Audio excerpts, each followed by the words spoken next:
Joining me today is Mishi, and I recently met Mishi. I think it was less than a month ago, or maybe a month ago. I crossed her path, and I immediately had 7,000 questions. And so I've connected with Mishi again recently, and still had more questions. And so I thought, hey, let's do a podcast out of this because so many of the things Mishi has lived and experienced, I'm super curious about. And so I'm excited to talk to you today, Mishi. Yeah, of course. It's always a great conversation that you and I have. So Like, I'm excited as well. yes, we just kind of jumped right in. It was like, hi, nice to meet you. Oh my gosh, all these things that Yeah. often were in common, you know, it was just like jump right in, which is fun. Yes, always fun. Okay, so I'm going to start today with what is your favorite color today in this moment? What color are you drawn to? It's funny that you asked that because I'm moving in a couple of weeks and I want to, like redo everything. So I've found these dark mauve towels that are just absolutely beautiful and I can't get enough of. And so now I want to do everything in dark mauve. So it's kind of, I mean, my sofa, I don't know Oh if you can yes. see this Yes. right here. It's Yes. technically lavender velvet, but it's kind of that grayish purple dark. Okay. So that's my favorite color currently. It'll change tomorrow, I bet. Sure. And that happens to me as well. I love that. That's cool. And you're moving. Does that I feel am exciting? moving. Is that exciting to you or It stressful or is. everything? It's both. It's stressful and the fact that I have so many things going on right now that moving is the last thing I should be doing Okay. because, but it's also, I'm looking forward to new opportunities and new space. And hmm like this place was, a stepping stone in my healing process. And now it's time to move on and move to other things. So, yes, I am excited. Good. Good, good. And what is, aside from this new transition moving, what are you most excited about right now in your life? It maybe along the lines of learning. What are you learning right now that's exciting to you? Yes. So I'm going to school to be an herbalist, a clinical herbalist, and um, I am in learning mode. I am encapsulated by learning. I'm also an Enneagram 5, so Enneagram 5s are researchers. So it learning and like going down a rabbit hole is joyous to me. Yeah. So, and what I'm most excited about is I'm currently one, working on medicines, Mm. and two, I am in the garden and Mm. I volunteer garden with a bunch of women. And I am learning so much because I am probably the least knowledgeable about gardening with this group because they're all master gardeners and Mm. um, they all have this knowledge. And so they're teaching me. And so I just got out of the garden this morning with them and it's every day that I learn something new about, um, I don't know, just throwing seeds in the ground and seeing how they do. It's a science experiment, is what Yeah. we were talking about today. And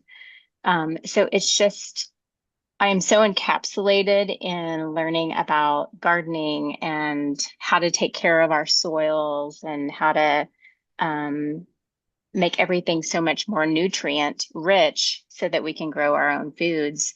That um, I am just so nerding out on soil and gardening and har harvesting. And I brought a bouquet of lavender from the garden. Oh, wow, Um, that's beautiful. That is yes, isn't a it beautiful? beautiful bouquet. Wow. Isn't it? Oh, that's so pretty. I love lavender. I love Me the way too. lavender looks and smells, and Mhm. they're so pretty. I love Um, the contrast of purple and green. That's always been yes, a great combination color for yes, me. And so yes. there's just nothing bad about Yeah, lavender.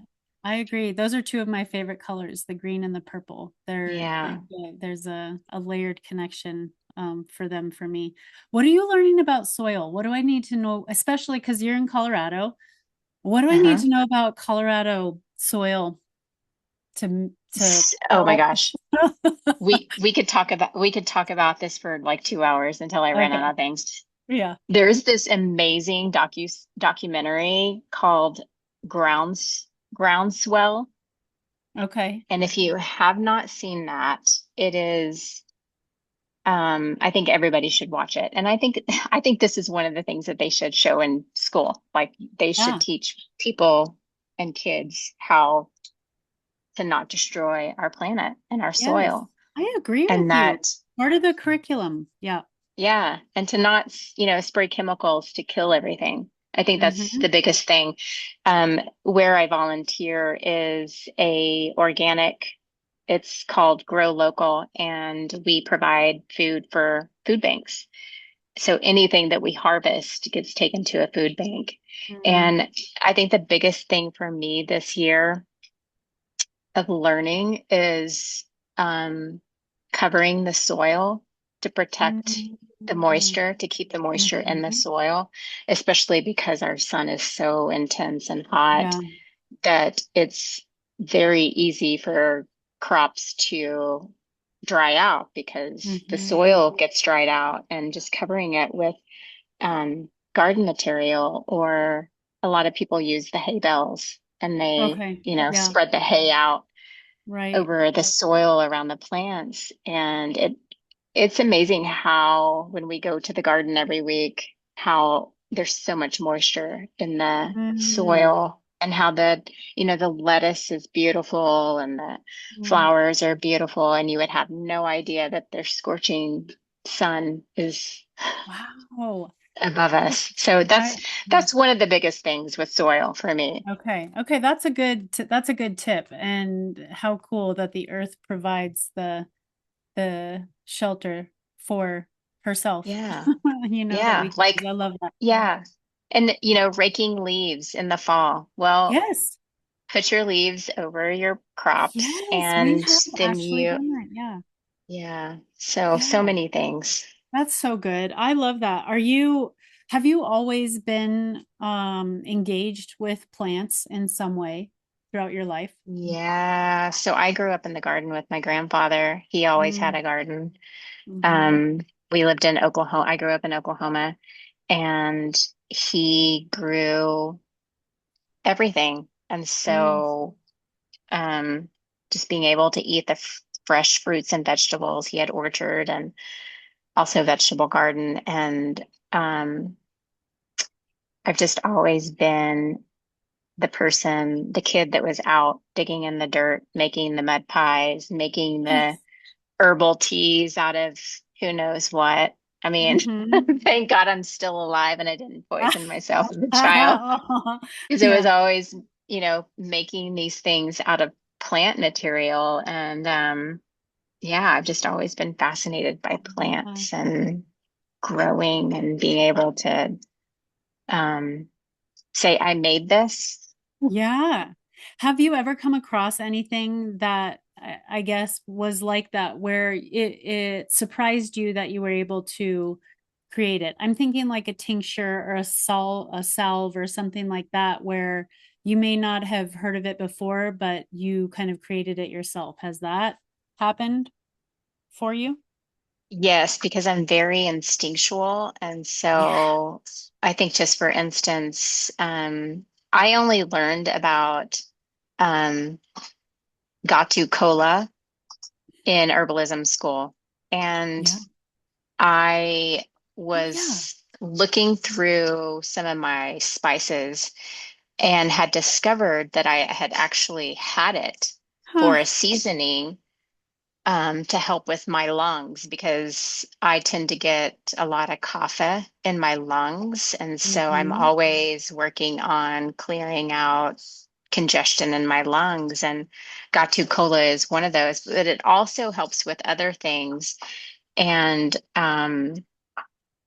it's just amazing how I can be drawn to something for one reason and then realize, oh my gosh, it has so many other effects that um, I was just making um, turmeric capsules this morning when Okay. I got home Okay. from gardening because I was a little hot and I just felt a little inflamed. And I thought I'm going to make some turmeric capsules to help with the inflammation and get rid of my headache. And so I am mixing the pepper and the turmeric, and I'm like, for some reason, the Gotu Kola was like calling to me. So, Yeah.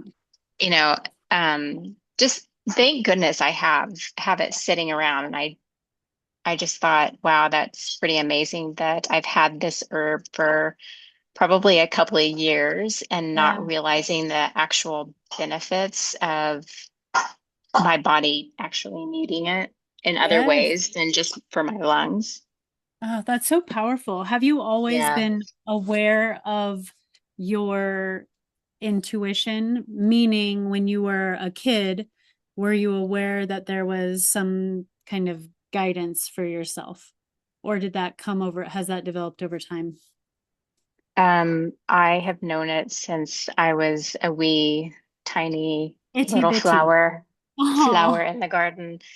And then I think you and I had this conversation the last yeah. time we were together about you have this in the younger years, and then as we're going through life, we set it aside and not Mm-hmm. necessarily forget about it, but not use it or not pay Mm-hmm. attention to it. And then and later in life, it becomes very, very instrumental Yes. in who we are that we start Yes. using it again. So yes, I have always had some outrageous experiences from Mm. a very young age. Mm. Anything standing out that you could share an experience? I'm just curious for myself. What is something that comes to mind that's a Oh, hoo ha ho ho wow. ho. Yeah, I mean, I have had some energetic encounters of energies that are not visually present in Yes, our I get it. I realm. know. Uh-huh. Um, and to the point to where um, I was in a space talking about we were staying at a someone else's house for the weekend, and on the plane ride home, I was talking about it with the person I was traveling with, and they were like, "It's funny you say that because Mm. I had some really weird experiences as well. And they weren't as in tune with this. And Mm-hmm. so it really kind of brought to light, oh, I did experience something similar to what I had experienced. So that, and I had, as a child, I had these people, I don't know, imaginary friends, Yeah. but they're really not imaginary. I Yes, I know discovered what you're saying. Yes, I know they, what you're I think saying. they were my guides, and it Yes. was these two beings, a feminine being and a masculine being, and Mm-hmm. it was almost as if they were my friends, Yeah. or older siblings. And I had someone who called it out one time, and they were like, "You've always had these two beings with you, Mm. especially as a child," and Yeah. described what they look like. And I was like, yes, that Wow, is that's so I absolutely love 100% true. Yes, I love that. And then to have it validated, that's really powerful. Because it can be so discouraged where you're like, Yeah. I know this, but w- we get we get discouraged from Yeah. accepting the reality of it. That's really cool. That's really powerful. I'm curious about your name. The last time we met, Yeah. I wanted to hear even more about it, but so yes, talk to me about your name and also how your name has guided your life. Mhm. So, um, my government name Mm. We'll get that out of the way. My government name is Heather Dawn. Um, Mhm. my magical native name that was gifted to me is Mishi Ishka Pinawaketa, and it translates to the hummingbird that delivers the medicine. Mm. And I get chills when I Yeah, I just got when I chills. say I got that chills too. Yeah. because I feel like, and I have been guided and encouraged to deliver medicines my entire life. Medicines meaning whether it's spiritually or physically or mentally. Um, I mean, it's to the point to where I've had a Vedic reading, astrological Vedic reading, and this person was describing the stars and the planets and how there's a specific area in the sky where um, it's the Nagas. It's where the Nagas live. And if you know what Nagas are, they are serpents or Mhm. snakes, part snakes. And she says, "Have you ever heard of, Nagas?" And I said, "Well, actually, I have one tattooed on my back, a huge Uh-huh. Naga face Yeah. tattooed Yeah. on my back. So I know exactly what Nagas are. And in this area of the sky, it talks about the medicine of the serpents or the snakes and how, the venom is used for one part and then it delivers a medicine and how these people carry medicines. And so it just coincides with everything. It just kind of made sense. And it was another piece to the puzzle. Um, it I don't know if that name has guided me necessarily, or if it just actually was fitting Mm. Mm-hmm. and how I was gifted it. If this, the native tribe, the shaman that had gifted me this name, it's like they could see, Yeah. obviously, they could see that this was my medicine and this was to Yes. be my name because this is actually who I am um, in this lifetime. So Yeah. I don't know if the name has gifted me or if it was more of, or I should didn't say gifted, I should say guided me. I think it was more of a foresight and they could see of Yeah. what I was carrying. Yeah. Um, so, Into and this then life. Wow. I think about all of the things I've done in life, and it was delivering medicine in some sort of way. Like right now, I'm studying herbalism and I'm making medicine. I'm making physical medicine Yeah. that me and my partner actually are taking and Yes. putting on our skin Yes. Yeah. and bathing in. You said you made a solve for Tara to put on her Yeah. tattoo. And Tara was saying like within a few seconds it like was healing. Like Yeah. that's rad. Yeah. It's That's amazing how if we take all of the synthetic chemicals out of things and actually make things with intention, um, it can be a very beautiful thing. yes, absolutely. Yeah. So Oh, what you were talking about was I made a tattoo bomb yes. for Tara because she was getting tattooed, and Yeah. I thought I'm just going to throw this together and like let her be my guinea pig again. Yeah. And yeah, so I made tattoo bombs. And so is that something you want to continue? Like, will that be something that um I don't know, you provide as a service, as an offering? Like what, I guess in this moment, what would that look like for you connected with providing medicine for people? Like, Yeah. yeah, what would that look like? Um, I see myself with a garden growing my own herbs, harvesting them. I have a small little herb garden that I'm harvesting. calendula and feverfew and lemon balm and chamomile and all of that because it's very nutritive. And so I think making medicine is such a passion for me. I've been doing it for years. And now, because of my schooling, I know dosage, I know how to put things together, I know what it's actually doing. And so um it I have found that making medicine is such a turn on for me. It feeds my Yeah. soul, it feeds Yeah. my heart, it makes me happy. So Mm. I do see myself being the neighborhood witch that I everybody love goes to that. for I the love medicines it. and the concoctions. I love that. Oh my gosh, there's so many books that I've been reading lately about like exactly that, neighborhood witches and Mhm. just have and it's such a I'm so sad that that name has turned such a it has such a negative connotation, and I have seen that it is turning we're Mhm. reclaiming it, like no, no, no, Mhm. because it is so connected with healing and elevating Mhm. and light and love.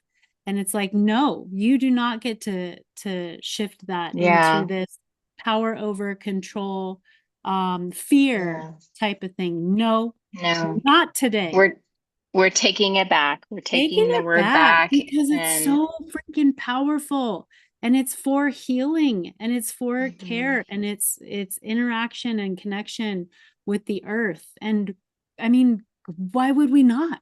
Why Why would would we we not? not? I tell you what, I get Mm. fired up. I'm like fired up right now.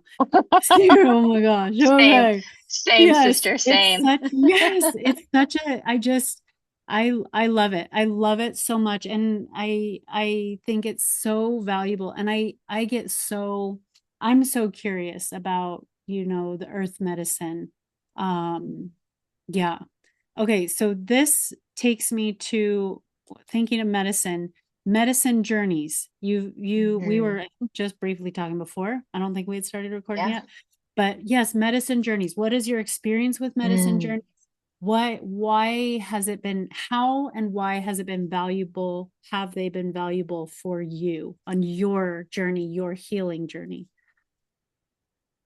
They have been valuable for me because I live this life very naturally. I don't drink alcohol, I don't do drugs, and I don't know how to access my traumas in ways that allow me to heal. And Mm, these plant medicine journeys have been so instrumental in allowing my simple human mind to go to places that have mm, allowed me to feel safe and um, intentionally heal mm. some traumas. Um, these medicines are not for everybody, and by no means am I a doctor. However, I know a lot of people. I have dealt with a lot of depression in my life, and I know that for me, being able to recognize when those episodes are coming and help myself or ask for help in a natural way has been very beneficial. And I know Mm, a lot of people that have completely made a huge comeback. mm, Me being one of those, I mm, was experiencing a lot of mental health issues, and I decided to do some ketamine treatments mhm, with help from therapists and doctors. And I was in control, mhm. and which made me very happy. And I can honestly say that had I not done those treatments, we would be in a very different place right now. Wow. That's powerful. And Yeah. I have heard that from multiple people who have been on different Hmm. medicine journeys.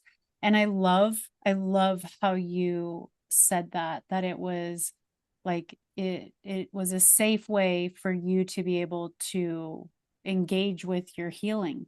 Like that's really powerful. And I also love that Mhm. you asked for help. Like Yeah, that's an important, a very important thing to know that you don't have to do it on your own, nor should we do it on our own correct. if we can get support along the way. Wow. Yes. And do you feel like your time as you come, I don't know the right phrasing, but as you come out of the journey, what is that, what has that been like for you as then you continue on in your life, if that makes Hmm. sense? Yeah, so the medicine journeys aside from the ketamine treatment that was doctor led and um, monitored, the medicine journeys outside of that were with some friends who specialize in these medicine healing journeys and very close friends. So there is that safety of being in a very safe space Um, and being held and having them hold me in a very safe space.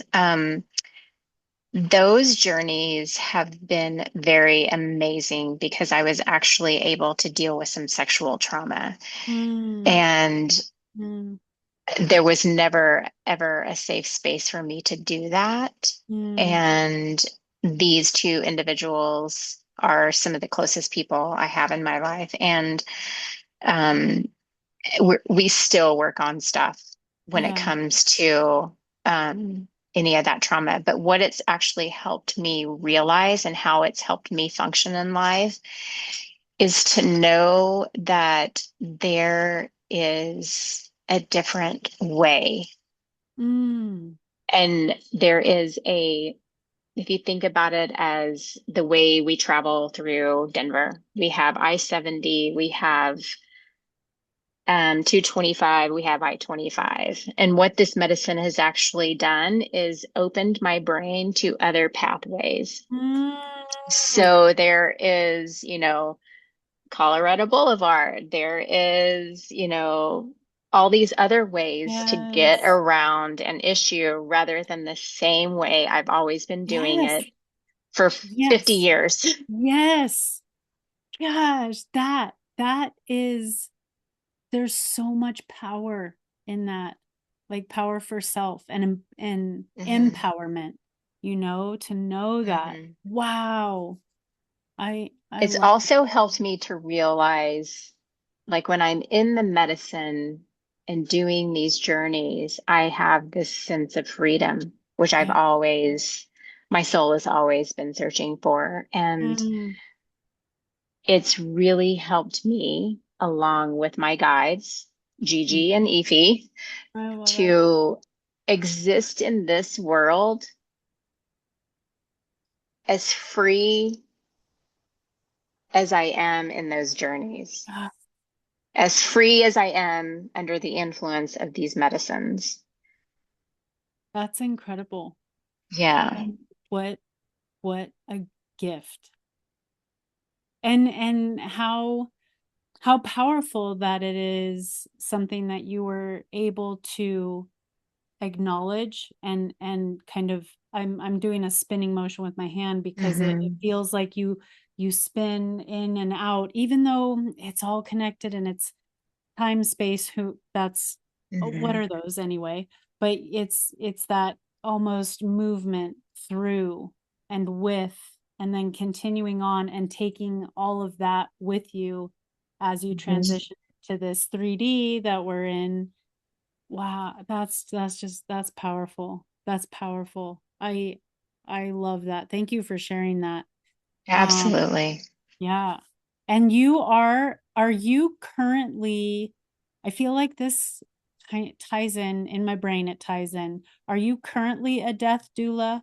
Is that still a practice of yours, or is that something that was in the past? And either way, I am I'm so fascinated. I'm because this Yeah. has come across my path so many times lately. And so now I'm like, okay, what do I need to Yeah. know? about this. So yes, tell me Yeah. how you became a death doula, what took you there, and what do I need to know about death Yes. doula-ness? Oh my goodness. Such a beautiful path. I have these three sissies that are my my foundation. And we're all very open to all of the possibilities of life and what this realm has to offer and other realms. And um, a couple of us are death doulas. A couple of us are, one of my besties is a um, magical witch who shares her teachings through a mystery school. Hmm. And we all four have been through mystery school. So, and I have always been the type of person that when I've had people in my life pass away, it was an opportunity for me to spend more time with them and to get Yeah. answers and Hmm. to really, really, really get the answers that their programming has had kept them away from. And so death to me has always been something, it's inevitable. And I believe that I strongly feel that this is not the first time I've had a presence in a lifetime. And Yeah. so it's just it's an ending to this lifetime, and we potentially can go on to do something else later. Hmm. Hmm. And so I've always just had this curiosity with death and what it means, and um, the final stages of death or the final stages of life and how people process and move through death. And so one of my friends several years ago had taken a death doula class, and I thought this is fascinating to me, like how amazing it could be to help a soul move on. And Yes. I want to be a part of that. And Yes. as many people might think this is very morbid, and how would you like to spend your last dying days? Would you like to Yes. spend them with family, or would you like to spend them um, very scared and afraid? And, so to me, it's like whatever I can do to help a patient who is passing and a family. That's part of the Mhm. process of being a death doula, is helping the family process. Um, like, how can we ease? And if you want to get me really started on the um, funeral industry, I can go Mm. down another rabbit hole. Hold Yeah. on. I'm being Yeah. attacked by my dog. Oh, that's Um, funny. the funeral industry is so overpriced, and believe it or not, you are not required to be embalmed. It is Oh, okay. something that was brought to America when all of our soldiers were dying in wars and they needed to get the bodies back to the States. Mm. And so they would embalm these bodies. Well, then the funeral industry jumped on this bandwagon, and yeah, Money. it's yeah, Mm. money. Who wants Money. to be in a metal or in a wooden box covered in, varnish that's never going to disintegrate? Like, put me in the earth and let me become part of the earth Yeah. naturally. Hmm. So this whole death thing has been something that I want to change people's outlook on death, and I want to change people's outlook on the funeral industry. Ah, good. So when you are walking with somebody through that time and then they transition, how is that for you? Do you have a practice where I don't know if I'd call it ritual. Maybe it is because I have that for myself in a different way. But what is your practice so that you're holding space, but you're not carrying within, if that makes sense? Yeah. I think it takes a really good grounding practice, and to know that this is not my sorrow and my if there's pain, my pain to Right. carry. Right. Um, but also I'm there to like, I'm on a mission.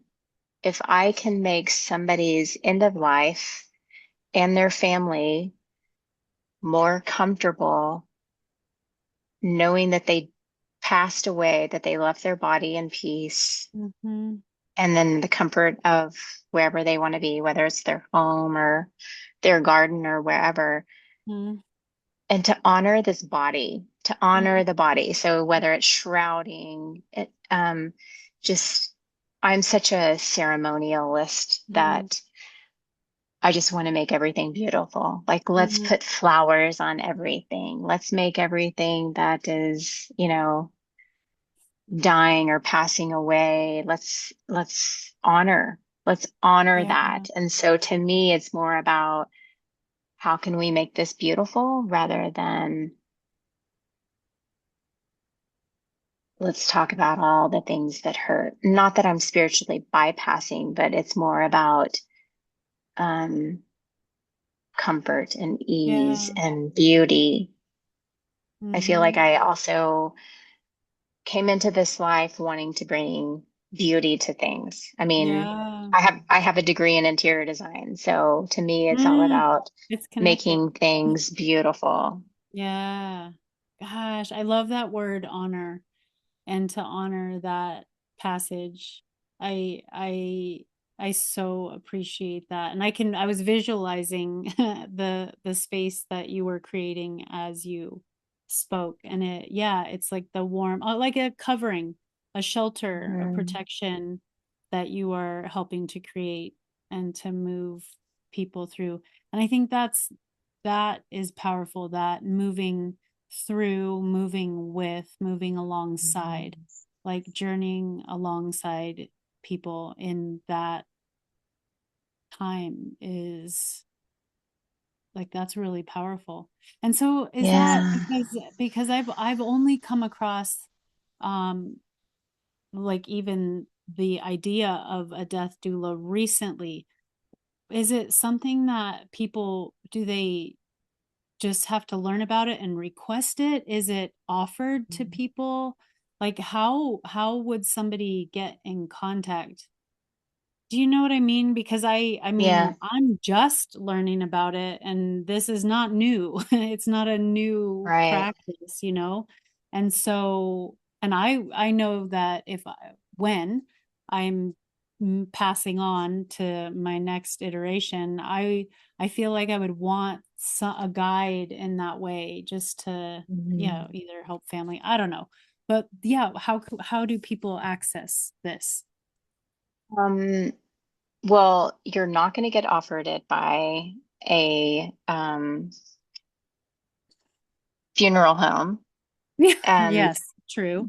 but I do know a death doula who she came from the funeral industry.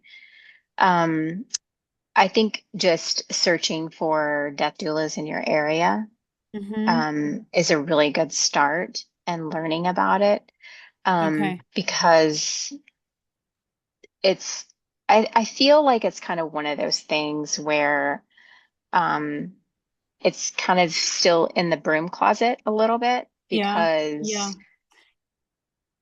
it's like one of those ancient teachings. Because if you really think about this, this is how our ancestors were taken care of and buried Right. before the Col embalming and all of that colon got Yeah. really Yeah. big.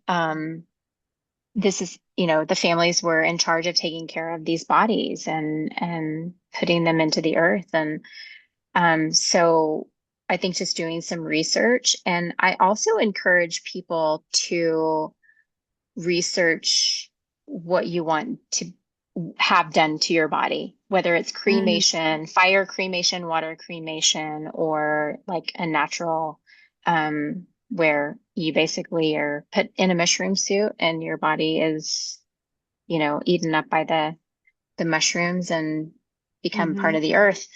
Mhm. I encourage everyone to have a death plan. I have a Yeah. death plan. Yeah. Um, my if my sissies are still around, they are in charge. They are in charge of taking care of they're going to be my death doulas. Okay. My kids, my ex, they all have my death plan. Like, this Okay. is what I want to happen to my body. And I Yeah. encourage everyone to do that because we never know what's going to Yeah. happen to us on a day-to-day basis. And so if there is a plan in place, then um, I think it was a little shocking when my daughter received this information. She knew I was going to send it out to everybody, but when she received it, she was kind of like, okay, I don't know if I'm comfortable with this. And it's like, Mm, well, I mean, eventually you're going to have to come to terms with it. So right. why not Right. now? So, Yeah. which encouraged my, ex-husband to get what he wants to happen to him.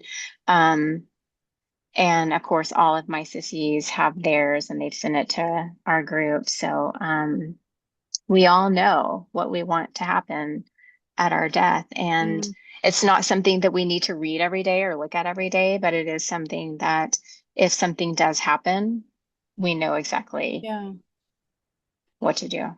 Yeah. Which is such a kindness for the people who are still living after we Mhm. pass to not have to stress and figure things out. I think it's such an important Mhm. thing to have in existence. Yeah. Yeah, it feels kind to have Yeah. created.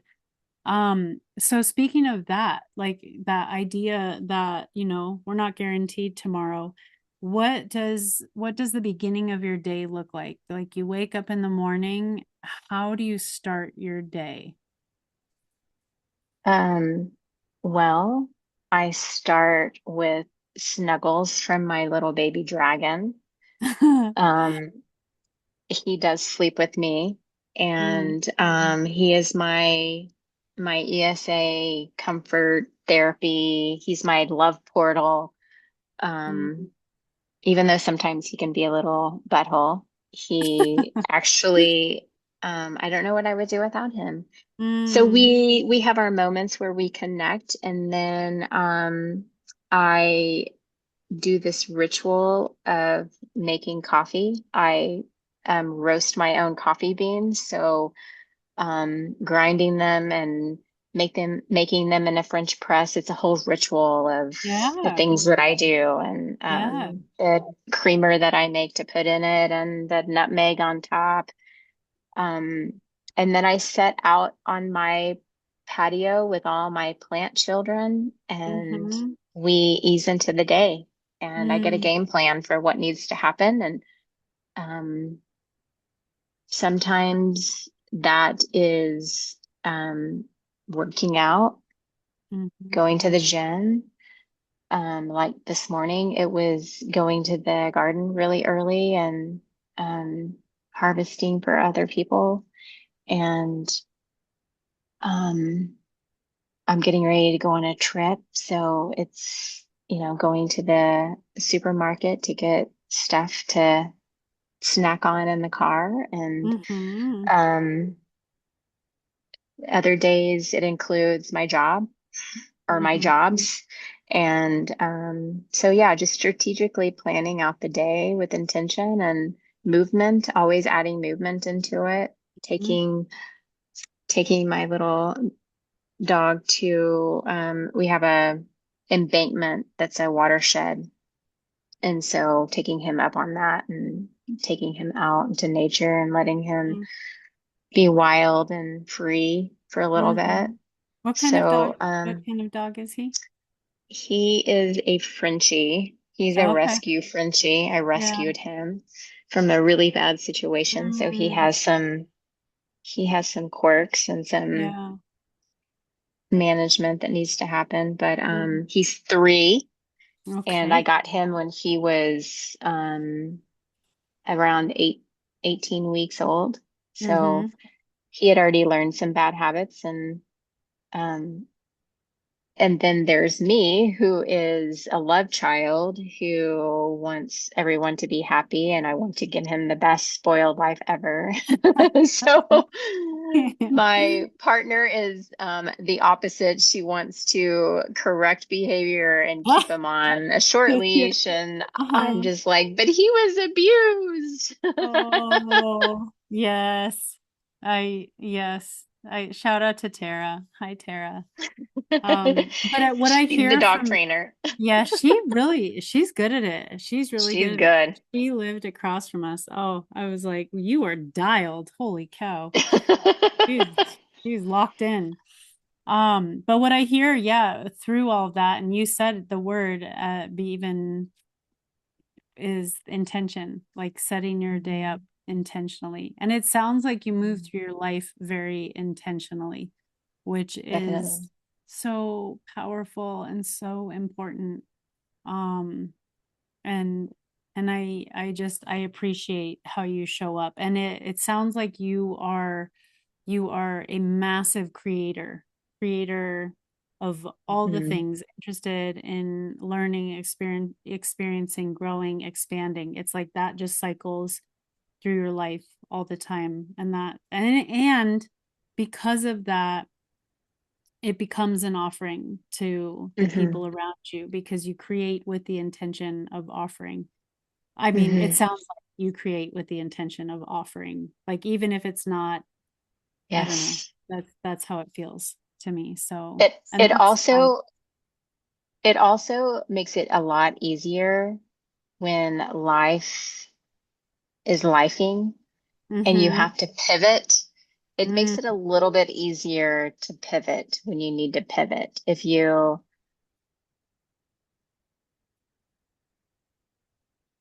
have intention, obviously everything is going to kind of blow up on certain days, and you're going to have to pivot, but it does make it a little easier to pivot when you live intentionally, because I live by this knowledge that it's happening for a reason, and maybe that reason is I wasn't supposed to do X, Y, and Z today, and I'm supposed to now, for some reason, pivot in a way that I need to go down a different path.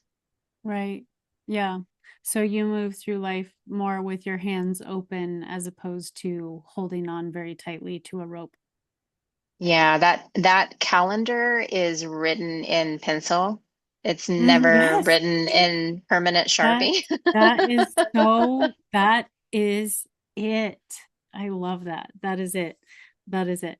Okay. Oh my gosh, we're we are rolling. Okay, I'm gonna okay, I have other things, but I will just have to, and I have mentioned this before, we'll have to do part two, part three, part four. But Perfect. I think the last question that I want to kind of end on, because I'm curious about this, because I know you've been on other podcasts and I know you've talked to and engaged with a lot of people, but what is a question that you wished somebody asked you? And then I'm going to ask you that question There's a question somebody, that you wished somebody asked you, or a question that you would want to be asked by somebody, or something that you would want to talk about that you may not often get the chance to talk about. it's funny because this just hit me, past lives. Like, Yes. I want people to ask me what I did previously in my past lives, because those are so interconnected in who I am today, Yes. that it's So, like, if we can talk about that, then maybe they can understand where I'm coming from a little bit better. okay, first question with that is, do you, when did you find out about your past lives? How did you find out about them? And then what are they? I mean, I guess I've close up. Yep. Yeah, so I've always known about past lives because I've had these experiences that I know I didn't happen in this lifetime. Yes, And I have. I am so familiar with stuff that I'm like, I can picture the setting, the time of day, the people that are in it, and I have no idea who the people are, but it's like I've experienced that and it wasn't in this lifetime. Yes. Um, and then what was the other parts of the question? So I guess that it was like, it sounds like you just had a knowing, you knew about Uh-huh. past lives. It wasn't, you didn't go to somebody who told you I have gone to somebody. okay. I And have so, done a past life regression. okay. And so what, if you don't mind talking about it, what have some of your what have they been past lives? Or I how do you was, for the most part, the reoccurring theme was a healer of some sort, whether it was a Mhm. midwife or a nurse of some sort or a witch or something, but I was always healing somebody or helping someone. Mhm. And um, I was also a warrior, like a Native Mm. American warrior at one point. And so I do have that warrior um, instinct in me to, Mhm. but it's for justice, warrior Yes, justice. gosh, I am right along with you on that. Yeah, Yeah. wow. And so then, as you, so what you had said earlier was connected with if people kind of had an idea about your past lives, they would be able to understand more about how you exist in the world today. And so is Yeah. yeah, yeah, because it comes through like okay, maybe this is my question. How do your past lives influence this lifetime? hmm Well, I just keep getting this intuition to talk about my previous, the most recent was probably in the 60s, early 70s, and it had to do with a lot of drugs and alcohol and music. Mm, Somehow I was tied into the music industry, and there was um, either myself or someone who I was guiding that had overdosed on drugs. Therefore, I have this instinct in me, and I've never been a drug user. I've always needed to be of sound body and mind, mhm. um, Same. Interesting. to never get addicted to drugs. Yeah. And I have addicts in my family. I have addicts surrounding my entire life that I have had Yeah. to watch these people as well. And Hmm. so that has led me down a path of to always be of sound mind and body. Yeah. Yeah. Oh, I resonate with that a lot. A lot. I resonate with that. Do you ever find this may sound like a strange question, but actually, I don't know. Do you ever find that things that show up in your body, like aches, pains, things that are thing that you're like, this is not mine and this is not from this lifetime? Because I've Mhm. experienced that. I'm curious if you've experienced that. Mhm. Yes, I have chronic headaches. I have chronic Mm, migraines, and so I'm constantly trying to figure out what trauma mm-hmm. has led me to have chronic headaches and chronic migraines. And dealing with all of the traumas that I've dealt with, I've gotten rid of certain ailments that have been stuck. And for some reason, there was a beheading or there was a severe head injury in the past life that has just, it comes back and rears its ugly head. Oh my gosh, yes. Okay. Well, I need to connect with you because I just had a whole lot of ideas coming through. Okay, yeah, because I've experienced something in my body where I was like, this isn't mine. I don't know where it was, hmm and I worked with hmm a mentor healer and went through this whole experience, and then like 2 weeks later, it was gone, gone. I was Nice. like, what? I mean, I wasn't surprised. It makes sense to me, but trying to explain that to hmm somebody It's not exactly Yeah. words are not the best use. You know what I mean? It's Yeah. like I experienced it. I lived it. So it is Uh-huh. real. It's a real Yeah. thing. I'm not Yeah. I'm not here to convince anybody of anything. Yeah.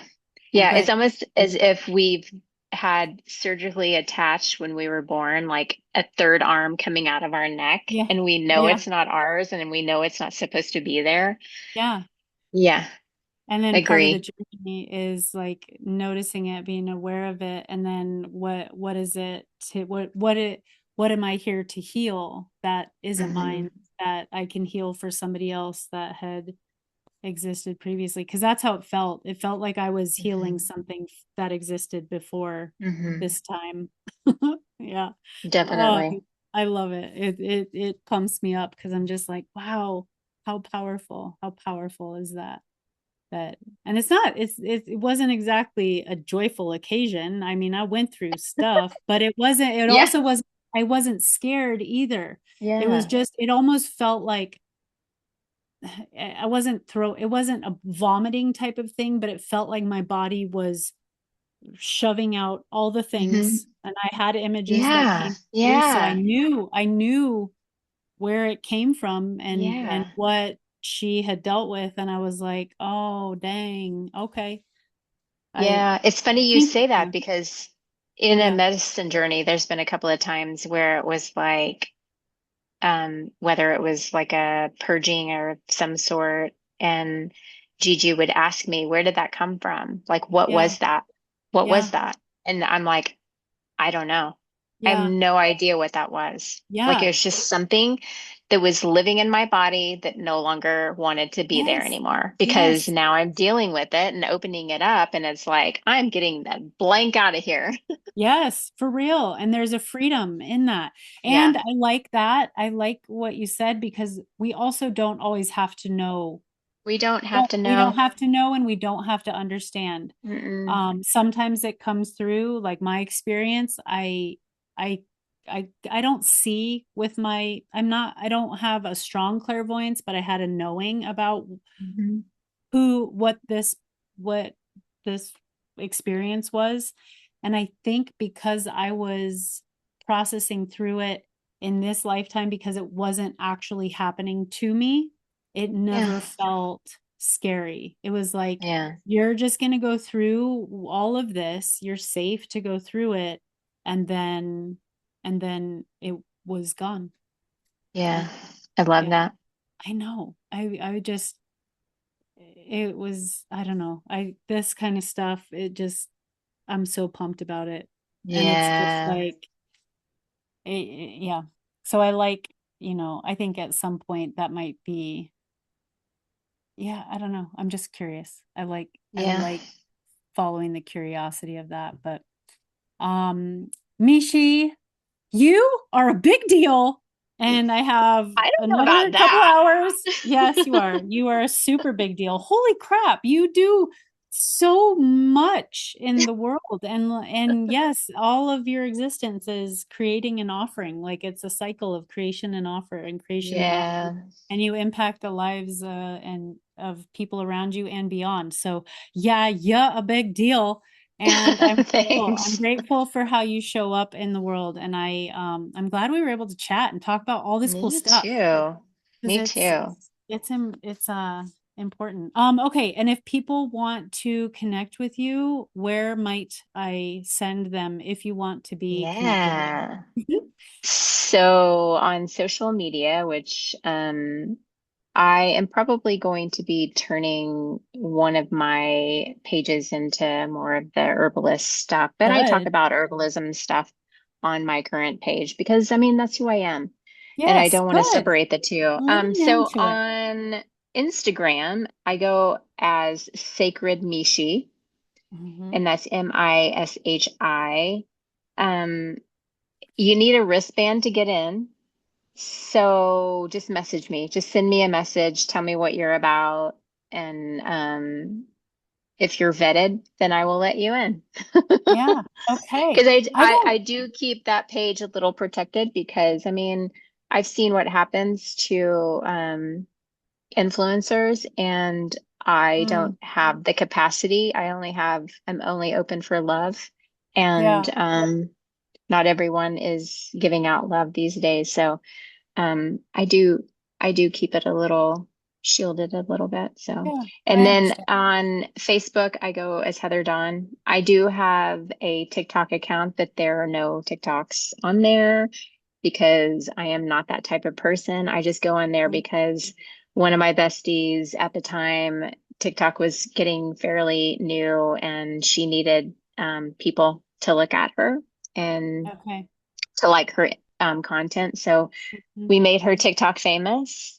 But other than I that, love I'm it. hardly ever on TikTok Okay. unless somebody Okay. sends me a link. Okay. Oh, I love it. I love it. That's cool. That's cool. Okay, well, I'll include all of that information in my notes. And yeah, I feel like there are other avenues talking about different Hmm. roadways. There's so much, Yeah. there's so much depth that we can go into. But Yeah. in the meantime, keep keep being the big deal that you are.